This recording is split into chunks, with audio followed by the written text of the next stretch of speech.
Hola, buenos días, buenas tardes a todos. Soy Rosario Antonacha, doctoranda del Programa de Protección del Patrimonio Cultural de la Universidad de Santiago de Compostela, y en los próximos minutos voy a hablar sobre uno de los aspectos que engloba mi tesis doctoral en una ponencia titulada Arquitectura pasiega de los valles pasiegos burgaleses, reflexión sobre la normativa urbanística y su aplicación.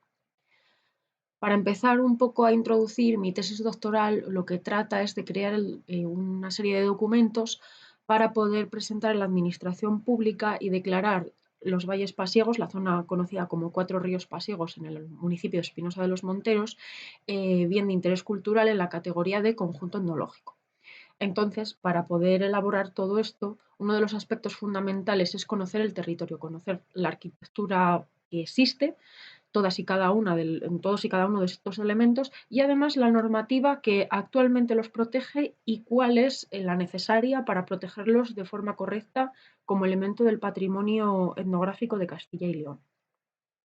Por tanto, esta ponencia va a tratar de eso, ¿no? Y los objetivos son conocer las tipologías arquitectónicas pasiegas y las características principales de estas para saber cuáles son las determinantes a la hora de hablar de cabaña pasiega y cuáles son secundarias, analizar la normativa que atañe al patrimonio etnográfico, etnológico, desde la legislación estatal autonómica y cuál es la normativa urbanística que actualmente rige las intervenciones en las cabañas en esta zona y establecer o plantear una serie de pautas generales de intervención a modo de conclusión. La metodología para elaborar este trabajo ha sido, en primer lugar, consultar la legislación aplicable, trabajo de campo para conocer un poco el entorno en el que nos vamos a centrar. En este caso es casi todo el municipio de Espinosa de los Monteros, del que vemos fotografías a lo largo de toda la presentación. Y por último, bueno, pues también la bibliográfica. A destacar en este sentido la obra de Manuel García Alonso, un especialista, un investigador cántabro, que tiene una obra que para mí me parece la más importante a nivel de este tema, ¿no? De la arquitectura pasiega, que sería La cabaña pasiega, origen y evolución arquitectónica. Para empezar un poco y entrar en materia, voy a describir un poco lo que es una cabaña pasiega en sí, ¿no? Es una construcción de 2 plantas con una compartimentación de espacios. ¿Esto qué quiere decir? La planta baja es la cuadra. Ahí es donde se guarda, se guarece el ganado bovino, que es el principal el principal ganado que tienen los pasiegos, ¿no? En el que se basa su economía, aunque pueden tener otros, como por ejemplo, pues aves, cerdos, ovejas, pero lo principal son las vacas. Las partes fundamentales de esta planta baja, de esta cuadra, serían el carrejo, el acil y la pesebrera. La pesebrera es donde se les colocaría el alimento. El acil es esa zona un poquitito levantada a través de una serie de baldosas, que sería donde se colocarían los animales, y el carrejo es como el pasillito que se forma, que llega hasta la puerta y que permite mantener unas condiciones de salubridad a la hora de eliminar los desechos de los animales. Por otro lado, en la planta alta es la zona vividora de la cabaña. Más o menos, por hablar de unos porcentajes, podríamos decir que entre un tercio y un cuarto de esta planta se destinaría a la vivienda humana, ocupando una o dos habitaciones en función del tamaño de la cabaña, donde también veríamos otra compartimentación de espacios que sería la zona de cocina-comedor y la zona de habitación. En caso de haber una única habitación, todo esto, una única sala, todo esto se juntaría en ese espacio. El resto de la planta, esos 3/4 partes de las que estaríamos hablando, se destinaría para guardar la hierba cortada para alimentar al ganado. Y una forma de conectar ambas plantas sin necesidad de salir del edificio sería a través de una serie de trampillas o buqueras.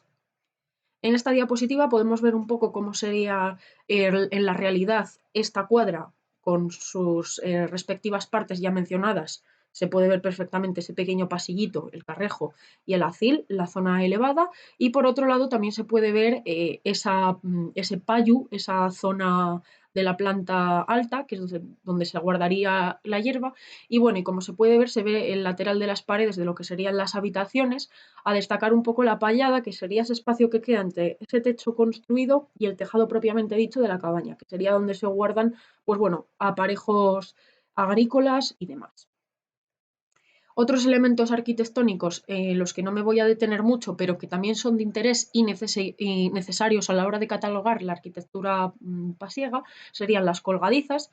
Como se marca en la imagen, es un agregado, un anexo a las cabañas pasiegas, siguiendo esa tipología, que sería como una ampliación pues, de lo que sería el establo y del propio payo. Pueden tener, varían los tamaños, pueden ser colgadizas de mayor tamaño o colgadizos un poco más pequeños, y también puede variar entre una única planta con una puerta o dos plantas con dos puertas, como se puede ver en la imagen. Por otro lado, tenemos las bodegas o los cubíos, que son zonas pues así con lo que nosotros denominaríamos, los cubíos son como lo que nosotros denominaríamos una nevera, a fin de cuentas.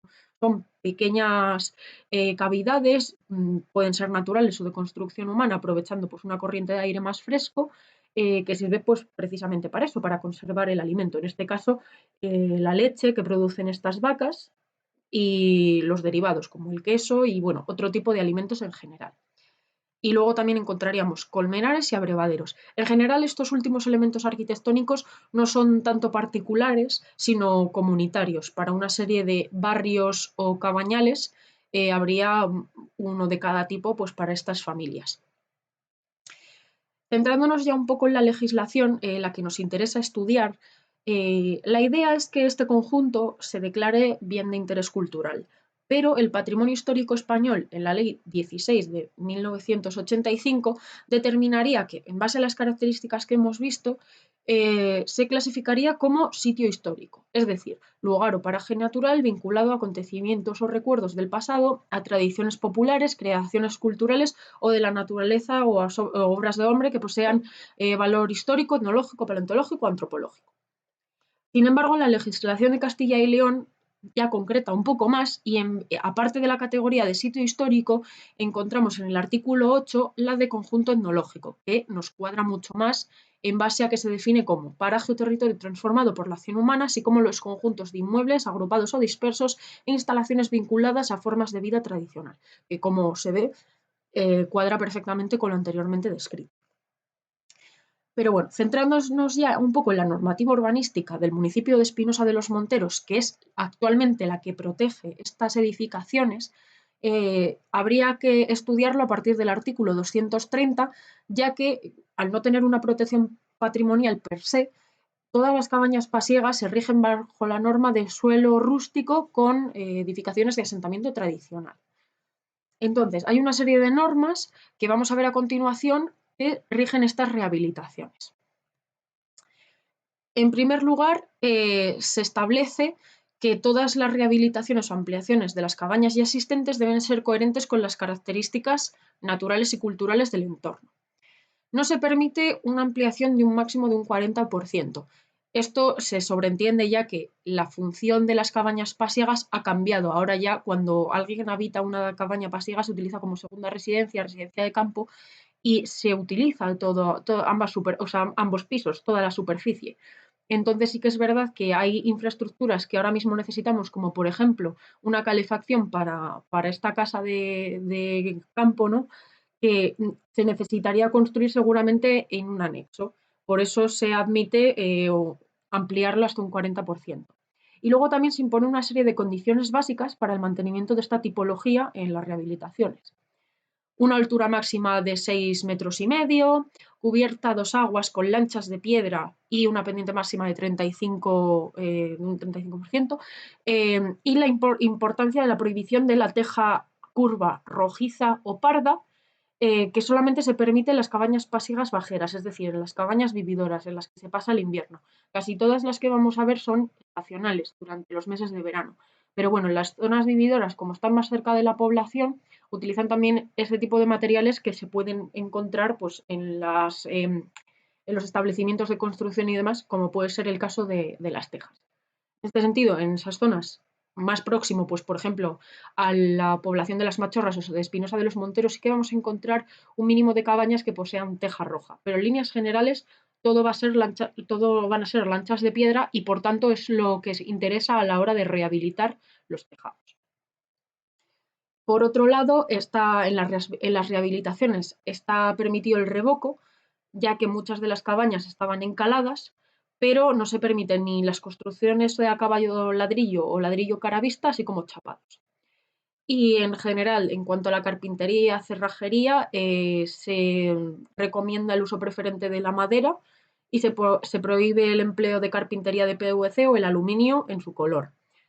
En cuanto al diseño y composición de las fachadas, lo más importante a tener en cuenta es que la apertura de huecos no puede superar el 40% total de la fachada, porque claro, como hemos dicho, las funciones de las cabañas ahora mismo han cambiado. Ahora ya no se utiliza 2/3 partes de NIL, toda la planta baja para el ganado, sino que se utiliza como lugar habitacional toda la cabaña, ambas plantas. Entonces, sí que es verdad que para mantener unas condiciones de salubridad y habitabilidad es necesario abrir muchas más ventanas para poder ventilar bien y que entre luz a lo largo del día. ¿Qué ha pasado con esta normativa? Pues que al centrarse sobre todo en los materiales y no tanto en otra serie de medidas y poner énfasis en las características de las cabañas pasiegas, ha generado que haya ciertas construcciones en las que los propietarios o las constructoras se hayan tomado muchas licencias. Las fotografías que podemos ver a continuación son dos cabañas que se encuentran en uno de los valles pasiegos burgaleses, en el puerto de Lunada, que son cabañas estacionales, es decir, son de las de altura, y podemos ver que en uno de los casos se ha utilizado teja roja, que no está permitida, aunque sí que es verdad que no han abierto más de un 40% de ventanales en la fachada, ha cambiado totalmente la idea de lo que es una cabaña. Y por otro lado, también en el otro caso, se puede ver cómo la gente se está tomando un poquito a la ligera la posibilidad de abrir un 40% de superficie en ventanas. Como se puede ver que han abierto un gran ventanal desde el techo hasta el suelo, ocupando pues, o pudiéndose ver desde fuera ambos pisos de la cabaña.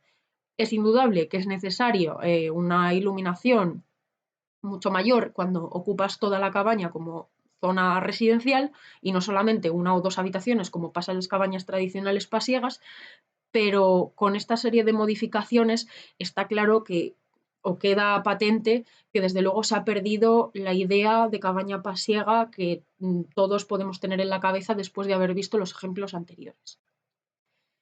Como resultado, aparte de los casos anteriormente enseñados, me gustaría mostrar el de esta cabaña, que como se puede ver han adelantado un porche, han utilizado no teja, sino una aleación metálica con forma de tejado rojizo, aparte de tejas de color gris, que si bien no las prohíbe expresamente la normativa, no las recoge, porque no son ni las tejas rojiza ni las lanchas de piedra, y no sé si se puede apreciar que la parte, uno de los extremos, el extremo alejado de la puerta, tiene un añadido, es un añadido, cambia un poco el color de la piedra de la fachada, que se utiliza a modo de garaje y aparte de la otra segunda parte que, como se puede ver, ha superado esa posible ampliación de un 40%. Para evitar todo esto hay que proponer una serie de pautas que vayan más allá de los materiales. Por ejemplo, algunas de las más importantes a este respecto sería determinar un máximo de ventanas por cada fachada, tanto la principal como las laterales. Es decir, en función del tamaño de la cabaña se necesita más o menos luz, más o menos ventilación. No sé, considero, habiendo estudiado bastantes de estas cabañas y en base además a unas recomendaciones del anteriormente mencionado Manuel García Alonso, eh, habría que tener en cuenta, bueno, pues que una cabaña no podría tener un máximo de 6 ventanas en el lateral, 3 o 4 ventanas en la fachada, evitar abrir más puertas por cada una de las cabañas, porque las cabañas tienen dos, más las de las colgadizas. Como se puede ver en este caso, en el caso de la fotografía hay 4, pero porque esto es una cabaña con 3 colgadizas. Entonces, en este sentido, sigue la tipología, pero la idea es que esto se mantenga. Reutilización de jambas, reutilización de materiales, evitar la teja y por eso habría que hacer una estandarización también de las medidas de estos vanos, ventanas y puertas y desde luego seguir con ese control de materiales y elementos añadidos. Y bueno, pues para concluir, Desde luego, una vez realizada esta investigación o esta aproximación a la legislación y a los ejemplos que actualmente podemos encontrar en la zona de los cuatro ríos pasiegos burgaleses, es necesario hacer un desarrollo urbanístico mayor, más concreto, no solo centrado en los materiales. Y desde luego poner mucha más control por parte de la administración, en este caso el ayuntamiento, hasta que esto sea declarado bien de interés cultural, es el que tiene las competencias, poner mucho más control a la hora de ver cómo se están interviniendo en estas cabañas. Porque aunque esta de la fotografía, aunque desde luego se puede ver que ya no es una cabaña, que es un adosado gigante que se ha saltado absolutamente todas las normas urbanísticas, otros de los anteriormente enseñados sí que se han hecho bajo el descontrol de estas normativas. Entonces, bueno, en líneas generales, esto sería lo que habría que tener en cuenta y las recomendaciones para mantener esta arquitectura tradicional. Y bueno, esta ha sido un poco mi intervención. Cualquier duda, sugerencia, comentario, estaré pendiente del foro para contestar a todo el mundo y pues bueno, muchísimas gracias por su atención. Un saludo.